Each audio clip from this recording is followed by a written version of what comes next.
Hello guys, जय माता दी। मैं आपकी दोस्त बहन होस्ट रिधिमा एक नए रिवीजन लेक्चर के साथ वापस हूँ। तो मेरे प्री बोर्ड ख़त्म हो गए हैं, प्रैक्टिकल चलेंगे 28 जनवरी से। पर कोई बात नहीं, वीडियोस आएंगी, आप टेंशन मत लीजिए। कोशिश कर रही हूँ जितनी वीडियोस बना सकूँ। बाकी मैंने भी अपना सीए का सिलेबस करना होता है, फाउंडेशन का। मई में अटैम्प्ट है मेरा, मतलब final exam, it's a final. आज की वीडियो थोड़ी शॉर्ट रखेंगे क्योंकि आज हमारे दो ही टॉपिक्स हैं इसमें, equity share and preference share. पर इसका हम फुली ऑपरेशन करेंगे, समझाऊंगी कैसे। नेक्स्ट वीडियो होगी on the types of company basis. चलिए स्टार्ट करते हैं बिना किसी देरी से।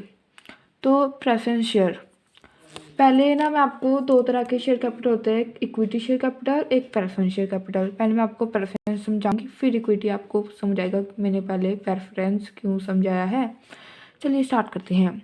It means that the part of share capital which has to professional right, मतलब इसके पास दो ऐसे राइट हैं जो इक्विटी के पास नहीं है।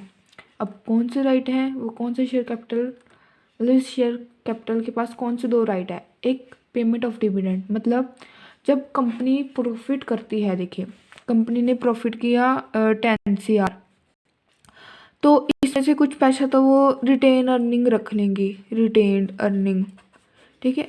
फिर कुछ वो बांटेंगे डिविडेंड। अब जो डिविडेंड बांटना होगा तो इसमें से पहले से हम डिबेंचर के जो इंटरेस्ट है वो माइनस कर लेंगे, ठीक है। फिर हम जो डिविडेंड बांटेंगे तो जो डिविडेंड है वो प्रेफरेंस को पहले मिलेगा, मतलब कि दे रिसीव डिविडेंड इधर एट फिक्स रेट और ए फिक्स अमाउंट, मतलब इनका जो डिविडेंड का अमाउंट है वो भी फिक्स होगा और पहले मिलेगा। इसमें लिखा नहीं, बट पहले मिलेगा डिविडेंड जो प्रेफरेंस को है, ठीक है। बट फिक्स अमाउंट होगी, जहाँ फिक्स परसेंटेज होगा। देन रीपेमेंट ऑफ कैपिटल, मतलब जैसे कि कंपनी जब वाइंडिंग अप होगी, ठीक है, जब कंपनी वाइंड अप होगी एज अ लॉ के परस्पेक्टिव से, तो at the time of binding of the company the preference share holder will receive the part of share capital at preference. मतलब मान लीजिए कंपनी के पास अभी 10 करोड़ है, उसकी टोटल मतलब जितना भी लिक्विड होकर उसके पास आया है, और जो प्रेफरेंस शेयर वाले वो 4 करोड़ है, इक्विटी 8 करोड़, मतलब टोटल 12 करोड़ देने हैं शेयर होल्डर को, ओके। तो पहले शेयर प्रेफरेंस शेयर के जो 4 करोड़ है वो दिया जाएगा, बाद में देखा जाएगा इक्विटी को मिलता है कि नहीं मिलता है। जैसे उनका 2 करोड़ डूब रहा है, पर पहले हम प्रेफरेंस शेयर को देंगे, ओके डन। मतलब इनको देन देखिए, will receive the payment as the share capital at preference and reduction of preference share can be paid up as the preference redemption, मतलब उनको अगर रीपेमेंट करनी है शेयर की जैसे बेबैक, तो पहले प्रेफरेंस को होगा। अब देखते हैं इक्विटी शेयर कैपिटल क्या होता है। देखिए, it is a share capital it is not a preference share, मतलब कि जो शेयर कैपिटल प्रेफरेंस नहीं है।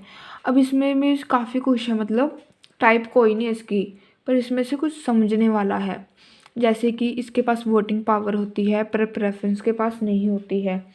शायद आगे दिया होगा, हाँ दिया है, तो हम आगे से पढ़ते हैं, जल्दी कंप्लीट होगा अपना। अब पहले हम देखेंगे प्रेफरेंस शेयर होल्डर। मैं आपको ये पॉइंट कराऊंगी, आप टेंशन मत लीजिए। Important points, preference share holder कौन होता है जिसने प्रेफरेंस शेयर कैपिटल लिया होता है, किसका, कंपनी का। They have two preference right at the fixed right of dividend, either fixed rate or fixed amount. Repayment of capital at the time of winding up, they will have preferential override this capital amount. ये हमने ऊपर देख लिया। देखिए, whether premium on redemption is also preference, मतलब premium जो weather a premium on redemption, मतलब कि देखिए जब कंपनी वाइंड अप हो रही है, जब रिडम्पशन दे रही है उसको प्रेफरेंस शेयर होल्डर को, तो जितना प्रीमियम पे वो होगा, प्रीमियम लिया होगा, तो वो पे ऑफ करना है या उसकी फेस वैल्यू पे ऑफ करनी है। फेस वैल्यू हमने पीछे देखी थी ना। Yes, it is dependent on the agreement of MOA and AOA of the company. देखिए, MOA एंड AOA कंपनी की पावर से निर्धारित करती हैं, उससे आगे कंपनी कुछ नहीं कर सकती। अगर MOA में दिया हुआ है तो कंपनी को करना पड़ेगा, अगर नहीं दिया, मतलब ऐसे दिया हुआ भी उनको पहले शेयर कैपिटल देंगे, अगर पैसा बचा तो प्रीमियम देंगे, तो कंपनी उससे ऊपर नहीं जा सकती। अगर ऊपर जाएगी तो वो कॉन्ट्रैक्ट जो वॉइड हो जाएगा, ठीक है, और जो कॉर्पोरेट व्हील है उठ जाएगा। देखिए पिछले वाला भी रिवाइज हो रहा है। अब देखिए voting right, generally preference share holder do not enjoy any voting right, ठीक है। प्रेफरेंस शेयर के पास कोई वोटिंग राइट नहीं होता, पर इक्विटी के पास होता है। क्यों? क्योंकि इक्विटी शेयर होल्डर रिस्क लेते हैं, ओके, तो उनके पास एक वोटिंग राइट आ सकता है। And but in some special cases circumstances they to, मतलब जैसे कि on the matter which relate to them, जैसे कि कोई मैटर जो वो शेयर प्रेफरेंस शेयर होल्डर से मैटर करता है। On the matter winding up no dividend, देखिए ये ना ऐसे बच्चे होते हैं प्लस से जाते हैं भी, आ जाओ बेटा तेरे को डिविडेंड देंगे पर तुमने को वोटिंग राइट नहीं है। पर अगर कंपनी ने 2 सालों से उनको डिविडेंड ही नहीं दिया तो वो खूंखार शेयर बन जाएंगे, ठीक है।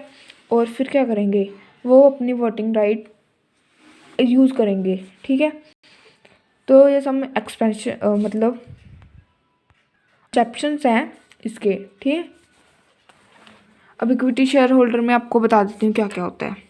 देखिए एक तो इक्विटी शेयर होल्डर के पास वोटिंग होती है, ठीक है।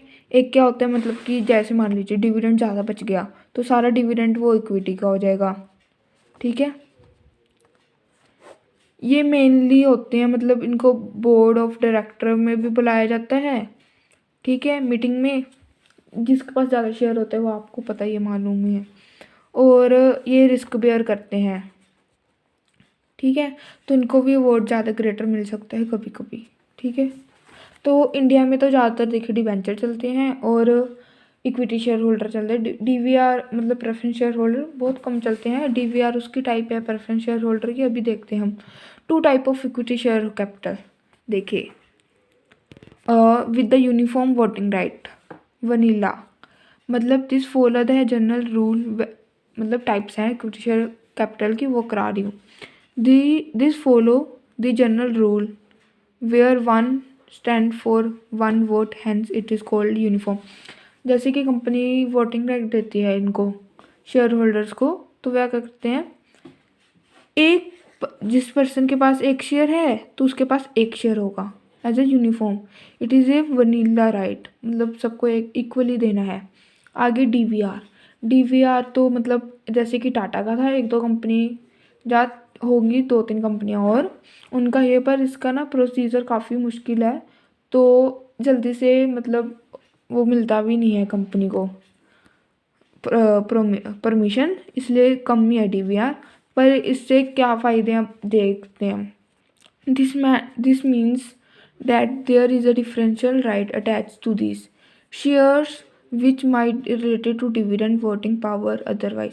देखिए डीवीआर का जो प्राइस होता है वो कम होता है, इसमें वोटिंग राइट भी नहीं होती, जहाँ होती है तो बहुत कम होते हैं। जैसे कि मान लीजिए एक शेयर पे एक वोटिंग मिल रहा था, इनको दे देंगे 0.5 0.75, ओके।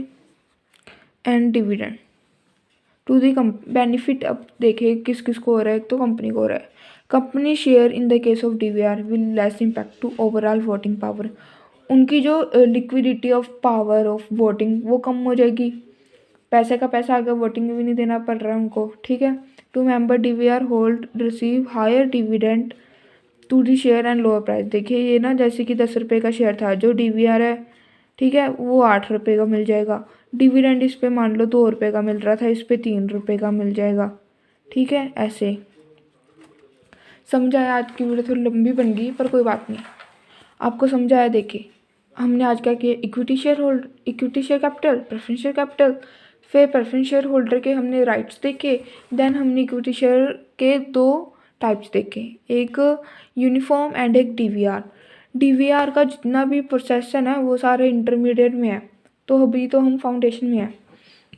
बाकी होप सो हम जल्दी इंटरमीडिएट में मिलते हैं, आप और मैं, ठीक है। इंटरमीडिएट में कोशिश करूँगी ऐसी वीडियोस आए, ठीक है।